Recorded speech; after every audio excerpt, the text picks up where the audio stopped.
Tout flambe les amis, le prix du carburant, les matières premières, le coût de l'énergie.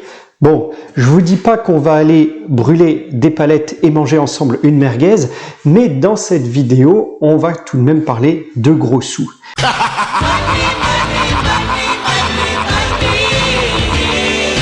Puisque c'est une chaîne de football, on va rester dans le domaine du football et on va parler de valeur marchande des joueurs. On va constater que là aussi, les prix flambent. Allez les amis, générique.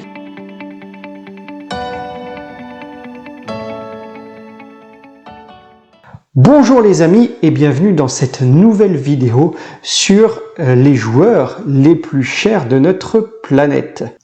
Alors il y a une étude qui est sortie récemment et qui a été menée par le CIES, c'est le Centre international d'études sur le sport, qui est, là je fais une petite parenthèse, le fruit d'une association entre la FIFA, l'université de Neuchâtel en Suisse et le canton de Neuchâtel. Bon, c'est pas important de retenir ça, mais il faut savoir que ce centre international développe des activités de recherche, de formation et de consulting au service de la communauté sportive.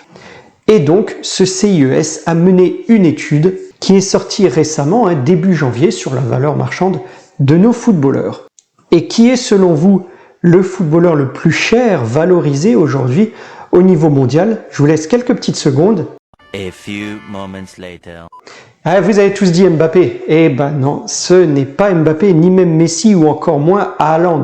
Le joueur le plus cher aujourd'hui, estimé par l'observatoire du CIES, est Jude Bellingham. J'adore ce joueur, vous l'avez sans doute vu lors de la Coupe du Monde.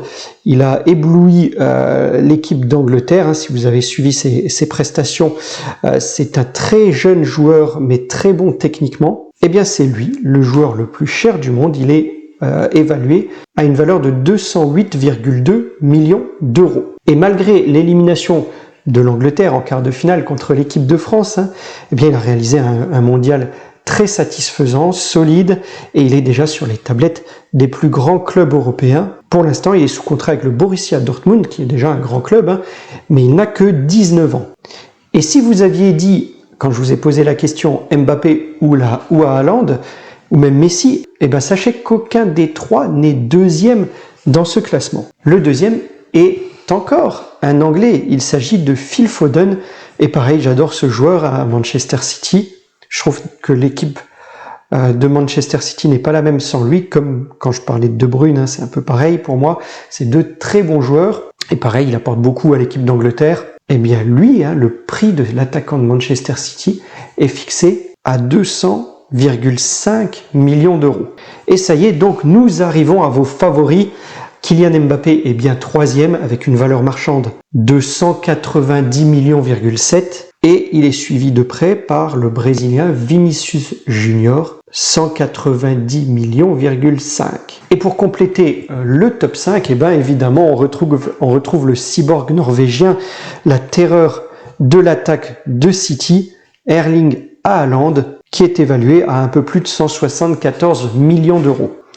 Mais bon, dans ce top 5, on sait bien que certains joueurs ont un potentiel d'évolution plus élevé que d'autres. On imagine bien Haaland, voire même Mbappé, acquérir encore des valeurs supérieures à celles que je viens de vous donner, alors que Phil Foden devrait lui stagner. Jude Bellingham pourrait encore augmenter sa valeur marchande. Donc le classement est amené à bouger. Je pense que Foden va descendre, Mbappé, Haaland vont certainement monter et sans doute dépasser Phil Foden. Surtout Mbappé et Haaland, s'ils continuent sur les mêmes performances et à marquer autant que ce qu'ils font actuellement. Si vous voulez aller plus loin sur le top 10, on retrouve en 6e position Pedri, l'Espagnol, évalué à 170 millions d'euros tout juste. Puis Gavi, encore un Espagnol, à 146 millions d'euros. Jamal Musiala en 8e position, et je crois que j'en avais parlé dans mes vidéos pendant le mondial. J'adore aussi ce milieu offensif allemand. À surveiller de très près, il est très jeune et je pense que sa valeur marchande va également augmenter. Aujourd'hui, il est évalué à peu près 145 millions d'euros, mais je suis persuadé qu'il va rapidement les dépasser. L'Allemagne n'a pas été très loin durant le mondial, mais si vous êtes de fins observateurs, vous aurez remarqué que Musiala est un élément clé, en tout cas un élément très prometteur avec la Mannschaft et avec son club. Le 9e est Gvardiol. Vous avez pu apprécier ses prestations avec la Croatie lors du mondial. Vous savez, le défenseur qui portait le masque là, un des tout meilleurs défenseurs du mondial, et on le retrouve dans ce classement. Il est 9e, évalué à 125 millions d'euros. Et puis le dernier, eh bien c'est l'Uruguayen du Real de Madrid, Valverde, qui est quant à lui évalué à 123 millions d'euros. Voilà, vous avez le top 10. Les chiffres sont affolants, surtout dans ce contexte d'inflation. J'ai toujours trouvé ça bizarre, moi, de donner une valeur monétaire à un humain, mais bon, c'est les pratiques dans le football. Ce sera tout pour moi, les amis, pour cette vidéo. J'espère qu'elle vous aura plu. Si c'est le cas, n'hésitez pas à laisser un pouce. Abonnez-vous, ça fait toujours plaisir. En tout cas, likez, partagez, commentez, mais surtout appréciez. Et je vous dis à très vite pour une prochaine vidéo. Portez-vous bien, les amis. Au revoir.